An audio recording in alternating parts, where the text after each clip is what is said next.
Assalamualaikum Abang Andi.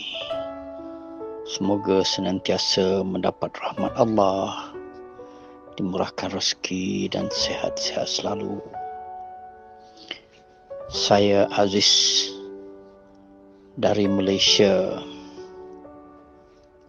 Sebenarnya sudah lama saya ingin berbicara dengan Abang Andi, tetapi memandangkan keadaan saya yang sejak mulanya pada 6 hari bulan 8 tahun 2020 saya belajar DN dari Abang Andi melalui YouTube.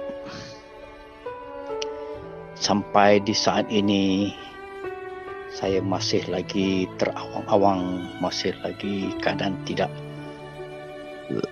dapat sesuatu. Maksud saya tidak tentu hala.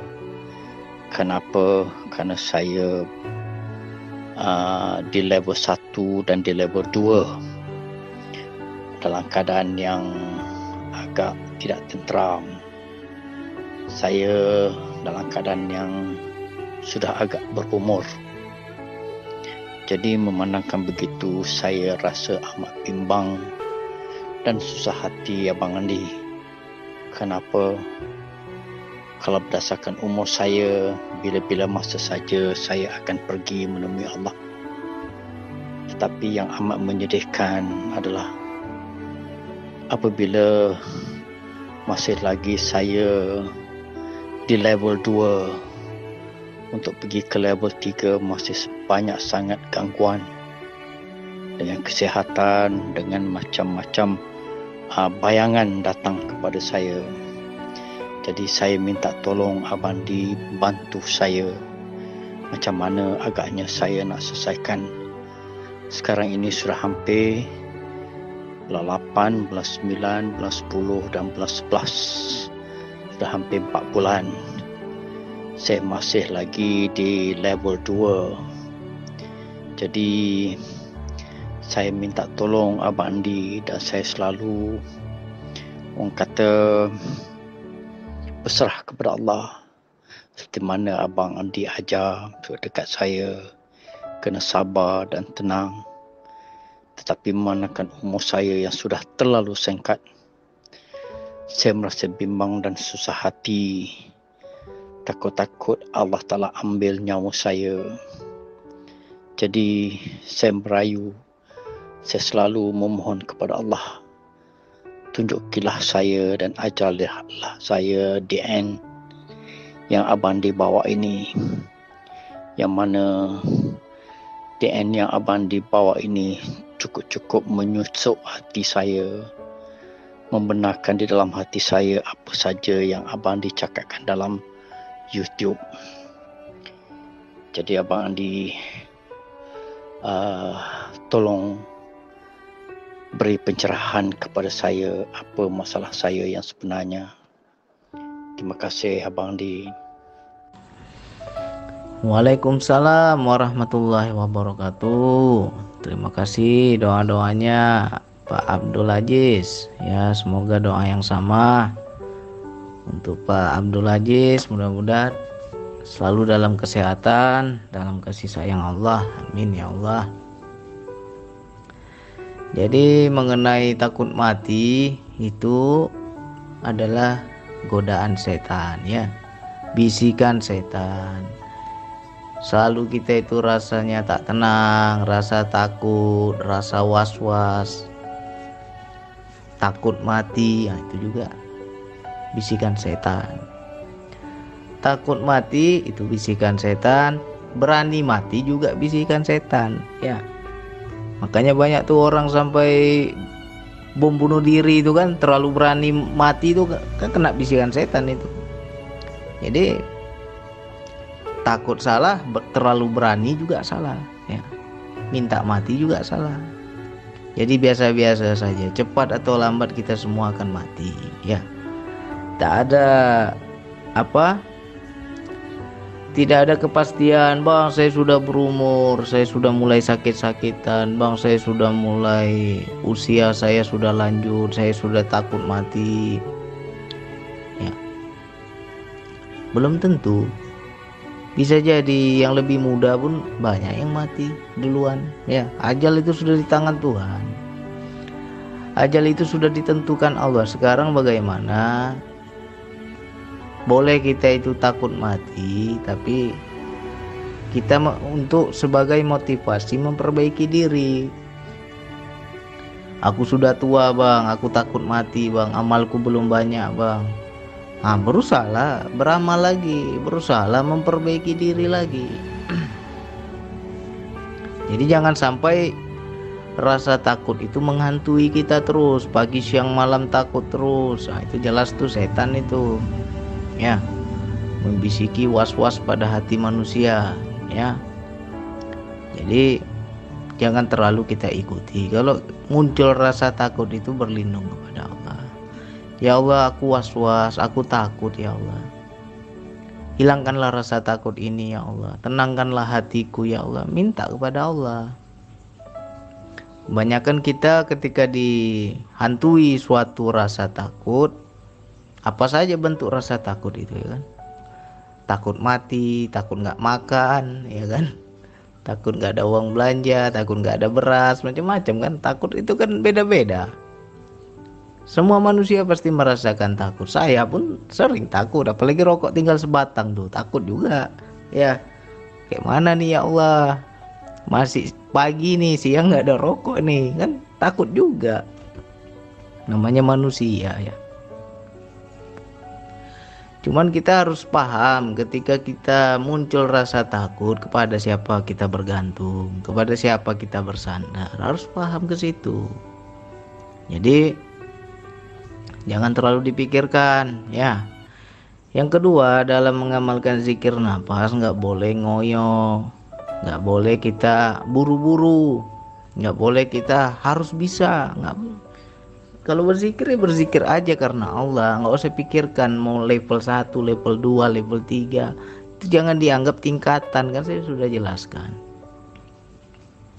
Level di zikir nafas itu bukan tingkatan, tapi tahap demi tahap ya. Kuasai terus pelan-pelan, belajar terus pelan-pelan, amati pelan-pelan. Kalau bisa ulang-ulang lagi video saya, mungkin ada adab dan tata cara, tata tertibnya yang tidak diikuti sesuai yang saya ajarkan. Ya contohnya begini. Dalam berzikir nafas saya selalu mengatakan lebih baik teman-teman tuh berwudu dahulu baru berzikir nafas. Nah, banyak juga yang nggak mau wudu. Akhirnya ketika dia nggak mau wudu, dia berzikir nafas, pikirannya berjalan kemana-mana. Ya, apa yang salah? Ya karena kita tidak ikuti aturan yang ada. Sudah dikasih tahu tata cara yang nggak dilaksanakan. Dua itu penting. Pertama, berwudu sebelum zikir nafas. Yang kedua, minum air putih segelas. Kedua hal itu sebagai penenang jiwa. Ya, orang yang berwudu tenang pikirannya. Orang yang minum air putih sebelum berzikir juga tenang pikirannya. Itu keutamaannya ketika kita berwudu. Nah, coba ditanya lagi diri sendiri, apakah teman-teman sudah mengamalkan sesuai yang saya ajarkan, sesuai tata cara yang ada. Ya. Kalau nggak sesuai step by stepnya, tahap demi tahapnya, tata tertibnya, ya, tata caranya tidak sesuai yang saya arahkan, ya bagaimana ilmu Allah itu mau masuk? Karena kita saja kurang kesungguhan, ya. Habis itu yang kedua, masih hitungan bulan kita sudah merasa gagal. Bang, saya sudah sekian bulan bang, nggak paham-paham juga bang, nggak ngerti-ngerti juga bang, masih level 2 terus bang, belum bisa naik ke level 3. Itu kan berarti kita kejar target, berarti kita ingin cepat bisa, nggak boleh. Wilayah ini nggak boleh. Niat kita cari apa dalam berzikir nafas? Ingin apa? Tanya lagi niat kita, luruskan lagi niat kita. Kalau berzikir untuk mendekatkan diri kepada Allah, ya sudah, berzikir aja. Terserah hasilnya seperti apa, mau bisa atau nggak bisa, yang penting aku zikir, udah gitu aja lah. Yang kedua, istiqomah. Keistiqomahan itu penting, ya. Jangan kita zikirnya seminggu sekali, seminggu 2 kali, macam mana mau dapat?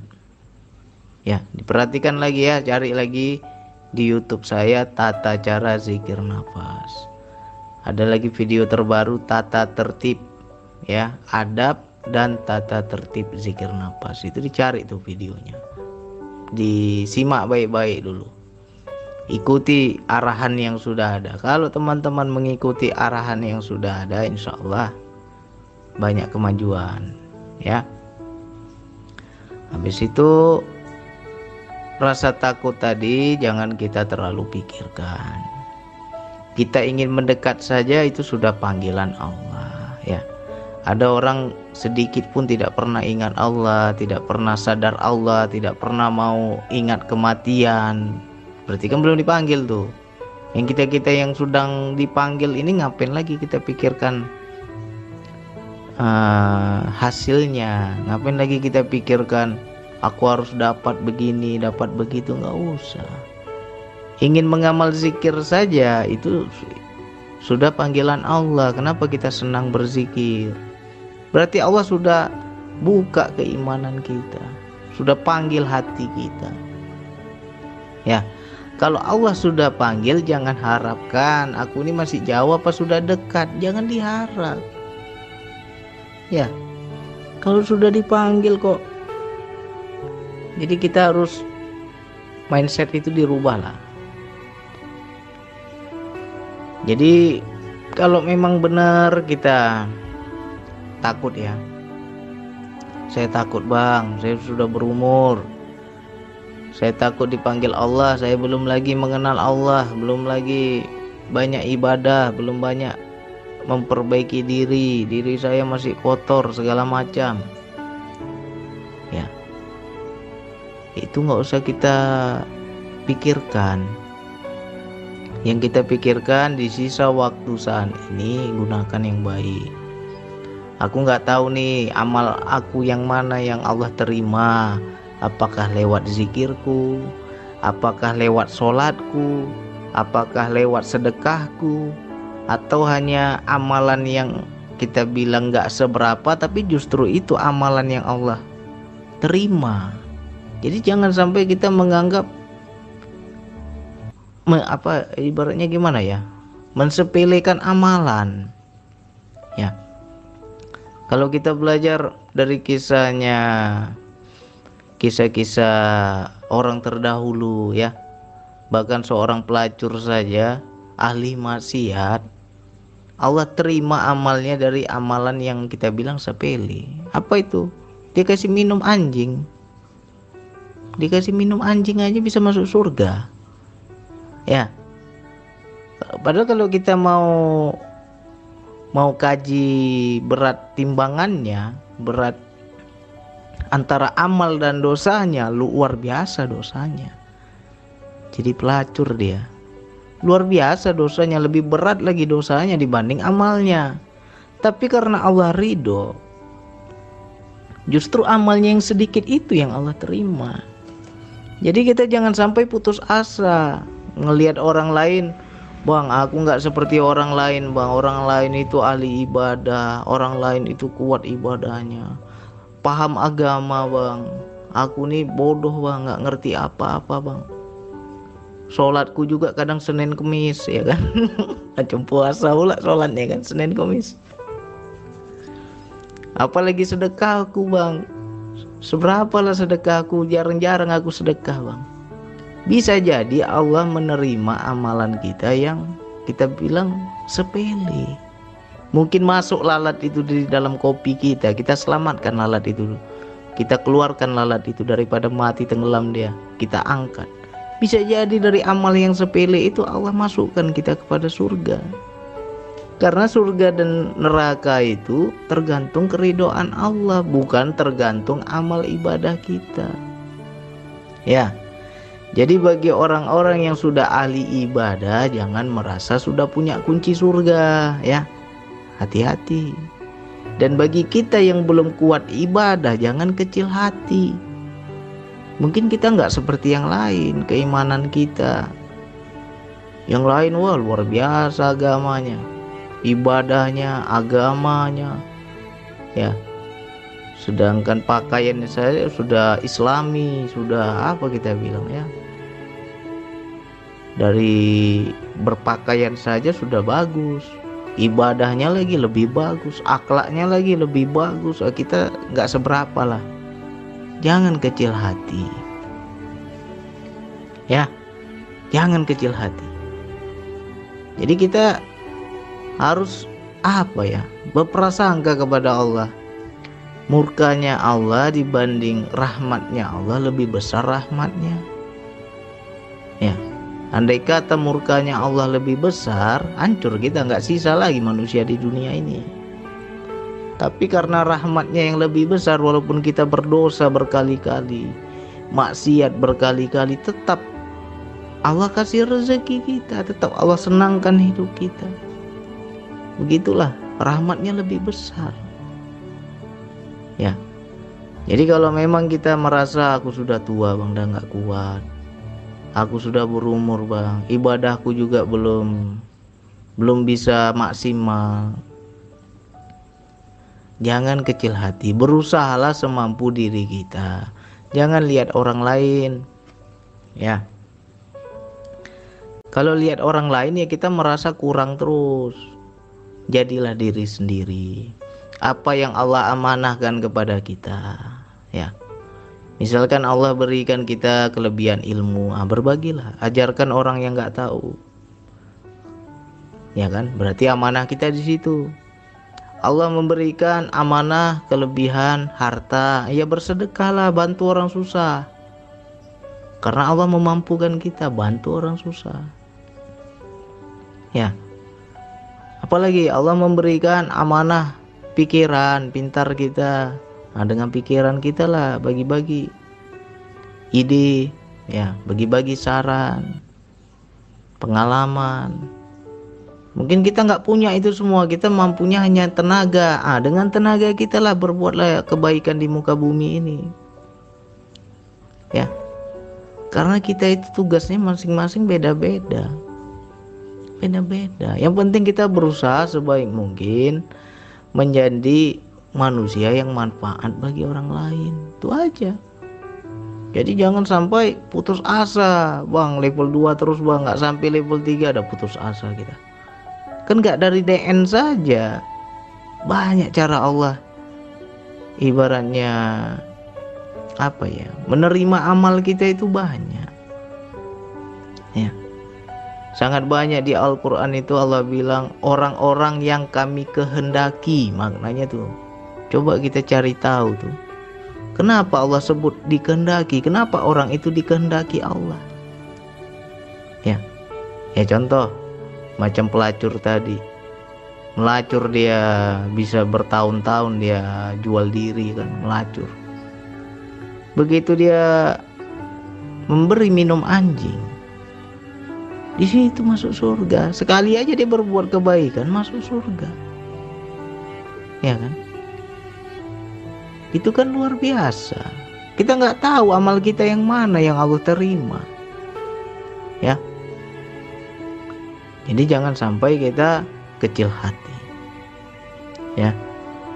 Memang kalau kita mau berkaca, bercermin kepada diri kita, siapalah aku ini, ya kan? Aku kalau kulihat dengan yang diri orang lain, aku belum menjadi hamba yang baik, ya kan? Aku tak pandai mengambil hati Allah. Yang lain pandai menunjukkan cintanya pada Allah, aku tak pandai menunjukkan, ya kan? Tapi bisa jadi dari amalan-amalan yang kita tak tentu, kita nggak sangka, kita nggak pernah mengharap, justru itu yang Allah terima. Ya, jadi macam Pak Abdul Aziz, coba lebih di kehidupan aja. Jangan DN-nya yang kita cari, jangan DN-nya yang harus kita kejar. Jadilah orang baik, berusahalah jadi orang baik. Ya, mungkin kita belum bisa nih baik sama orang lain, tapi baik dulu dengan keluarga. Ya, belajar kita berusaha baik dengan istri, baik dengan anak, ya, baik dengan tetangga. Bisa jadi amalan-amalan kayak gitu, itu yang Allah terima. Jadi jangan kita sampai membatasi rahmat Allah. Banyak orang itu membatasi rahmat Allah. Apalagi kalau kita melihat orang lain taat ibadah, ya, tenang hidupnya, enak kita lihat wajahnya, kesannya seperti ahli surga, ya kan? Kita belum bisa macam gitu. Terus kita kecil hati, berarti kita sudah mempersempit rahmat Allah. Nggak boleh. Jadi jangan terlalu dikejar DN ini. Zikir nafas ini bukan kunci surga, ya. Kesannya kalau nggak dapat menguasai DN, rasanya nggak bisa masuk surga gitu. Janganlah berharap begitu. Jangan salah tafsir. Lakukan saja semampu kita, sebisa kita. Kalau memang Allah nggak kasih, nggak dapat juga bang, saya kuasai ilmu zikir nafas. Yang lain hebat pengalamannya, saya sedikit pun nggak dapat apa-apa bang. Nah, coba kita lebih di kehidupan. Baca segala perintah Allah di kehidupan.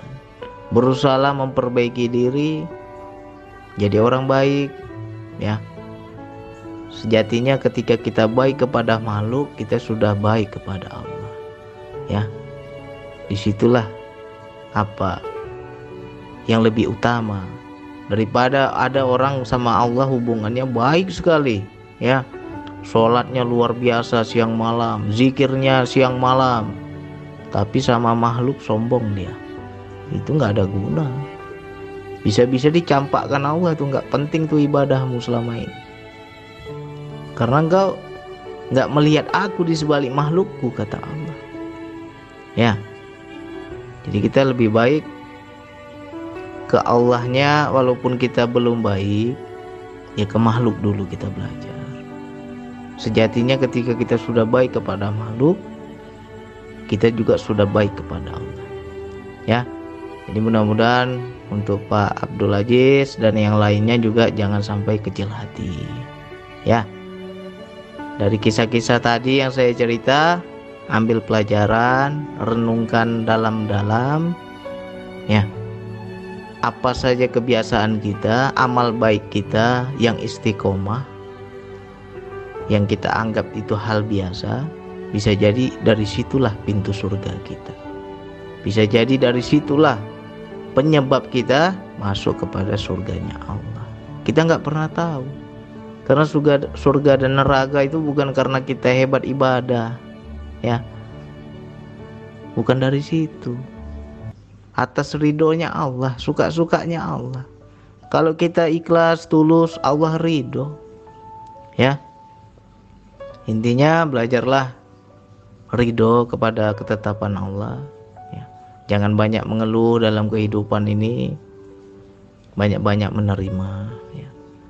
Nanti kalau kita dikasih masalah, aku terima ya Allah.